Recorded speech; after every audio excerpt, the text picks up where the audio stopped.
সুপ্রিয় দর্শক শ্রোতা, আসসালামু আলাইকুম। আজকে আমাদের যে আলোচনার বিষয় সেটা হচ্ছে থাইরয়েড গ্ল্যান্ড। এইখানে আমরা কাঠামোগত যদি আমরা চিন্তা করি, তাহলে এই যে সামনে, ঘাড়ের সামনে শ্বাসনালী এবং কণ্ঠনালীর সমন্বয়ে এখানে কিন্তু একটা টিউব আছে। ওই টিউবেরকে এনসার্কেল করে, অর্থাৎ ধরে এই থাইরয়েড গ্ল্যান্ডটা থাকে। সাধারণত থাইরয়েড গ্ল্যান্ড একেবারেই বোঝা যায় না, এটা ওর সাথে মিশে থাকে। এটা তিনটা অংশ, একটা ডানে থাকে, বামে থাকে, মাঝখানে একটা থাকে। তো মূলত এই থাইরয়েড গ্ল্যান্ড কিন্তু একটা হরমোনজনিত, এবং শরীরের যে কয়টা হরমোন গ্ল্যান্ড আছে তাদের মধ্যে কিন্তু অত্যন্ত একটা গুরুত্বপূর্ণ গ্ল্যান্ড। এটা শরীরের এসেনশিয়াল, প্রয়োজনীয় হরমোন তৈরি করে। তো সুতরাং এই জায়গাটা নিয়ে আমাদের কিছু বক্তব্য। যদি থাইরয়েড গ্ল্যান্ডের এই যে হরমোন তৈরি হয়, এটা কিন্তু বেশি হরমোন করতে পারে, কম তৈরি করতে পারে, অথবা একেবারে নর্মাল থাকে।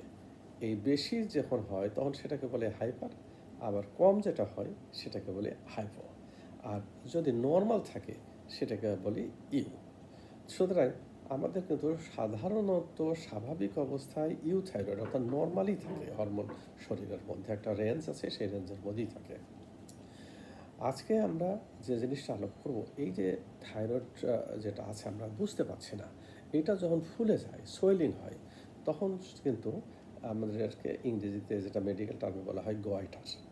এই গয়টারটা যখন এক সাইডে একটা নুডল হিসাবে থাকে, ডানে অথবা বামে অথবা মাঝখানে, তখন একটা যদি থাকে অথবা বোঝা যায় একটা, তাহলে সেটাকে বলে সিঙ্গেল। আর যদি একের অধিক থাকে সেটাকে বলা হয় মাল্টিপল।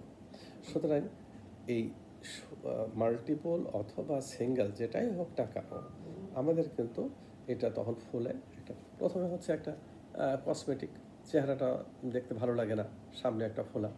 আর একটা হচ্ছে যেটাতে রোগ যখন তৈরি হয় তখন তো আর ওই কসমেটিক আসে না, তখন রোগের চিকিৎসা করা লাগে। তো আমরা আজকে এটা একটা বিশাল একটা সাবজেক্ট বিষয়। আমরা শুধু একটা নুডল হিসাবে, যদি একটা ছোট্ট একটা নুডল একটা থাকে, তাহলে আমরা কী ধরনের প্রতিকার করতে পারি অথবা চিকিৎসা নিতে পারি। সেই নুডলটা যদি এক সাইডে হয় তাহলে সিঙ্গেল। এই এক সাইডে যদি কোনো একটা নুডল হয়, তাহলে সেটাকে কিন্তু আমরা খুব গুরুত্বের সাথে চিন্তা করতে হবে। গুরুত্ব এই জন্য যে এই 10 থেকে 20 ভাগ লোকের যদি এরকম ধরনের একটা থাইরয়েড নুডল থাকে, শতকরা 10 থেকে 20 এটা কিন্তু ম্যালিগন্যান্ট ট্রান্সফরমেশন হয়, অর্থাৎ ক্যান্সার হতে পারে। সুতরাং এই জায়গাটা আমাদের কিন্তু চিন্তা রাখতে হবে। অনেক সময় এটা নেগলেক্ট, একটা ফোলা আছে, আর এই ফোলাটা কিন্তু অনেক সময় দেখা যায় না, কারণ এইখানে একটা মোটা মোটা মাসেল আছে, মাংস, এই মাংসর নিচে কিন্তু এটা ঢাকা থাকে। সুতরাং যখন আমরা ফোলাটা দেখতে পাই, তখন কিন্তু অলরেডি ওখান থেকে বেরিয়ে আসছে।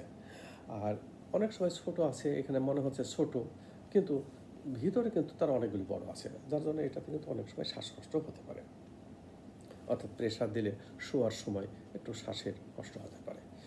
তো যেটাই হোক না কেন, আমাদের এই রোগটা নির্ণয় করতে হবে। সেই নির্ণয়ের একটা পন্থা খুবই সহজভাবে আছে। যে কোনো জায়গায় একটা ছোট্ট সরু, অর্থাৎ চিকন একটা সুই দিয়ে ওখান থেকে একটা রস দিয়ে যদি মাইক্রোস্কোপে পরীক্ষা করা যায়, তাহলে কিন্তু আমরা বলতে পারি যে এটা ভালো না খারাপ। ভালো খারাপ বলতে যেটা বলা হয় বেনাইন অথবা ম্যালিগন্যান্ট। যদি ম্যালিগন্যান্টও হয়, কতগুলি রিস্ক ফ্যাক্টর, শরীরের বয়স, সেক্স, সব কিছু মিলিয়ে একটা রিস্ক ফ্যাক্টর কিন্তু বিবেচনায় আনা হয়। সেই রিস্ক ফ্যাক্টরগুলোকে বিবেচনায় এনে এটার কিন্তু সঠিক চিকিৎসা দেওয়া সম্ভব। সেটা কী ধরনের দেন? যদি একটা থাইরয়েড নোডুল হয়, সেটাকে আমরা যদি পুরোটা ফেলে দিই, ওটা যদি ক্যান্সার হয়ে থাকে, যদি এটা ফেলে দিই, তাহলে কিন্তু এই ক্যান্সার কিন্তু অন্যদিকে ছড়ায় না অনেকাংশে। এই ক্যান্সারের অনেকগুলি টাইপ আছে, যে টাইপটা অত্যন্ত কমন সেটা কিন্তু ছড়ায় না। সুতরাং আমার এমনও অনেক রোগী আছে যারা আজকে 30-40 বছর আগে শুধু একটা ফেলে দিয়েছে, এখনও কিন্তু তারা সঠিকভাবে সুন্দরভাবে জীবনযাপন করছে। একটা ফলো আপ লাগে, মাঝে মাঝে তারা আসেন, দেখেন, চেক আপ করেন, এখানে না পারলেও একটা গ্রাম, যে কোনো একটা জায়গায় চেক আপের ফলো আপে থাকলে এই রোগী কিন্তু সম্পূর্ণ সুস্থ হয়ে যায়। সুতরাং এই ক্যান্সার বলে ভয় পাওয়া অথবা একটা টিউমার বলে ভয় পাওয়া, থাইরয়েডের এটা ভয় পাওয়া, ভীতি সৃষ্টি করা, এটা না করে সঠিকভাবে সুন্দর জায়গায় এবং সুন্দরভাবে চিকিৎসা করে এটা কিন্তু সুন্দর জীবন যেমন পালন করা যায়। আপনারা সুস্থ থাকবেন, ভালো থাকবেন, আপনারা আমি যেন দোয়া করবেন। ধন্যবাদ আপনাদের সবাইকে।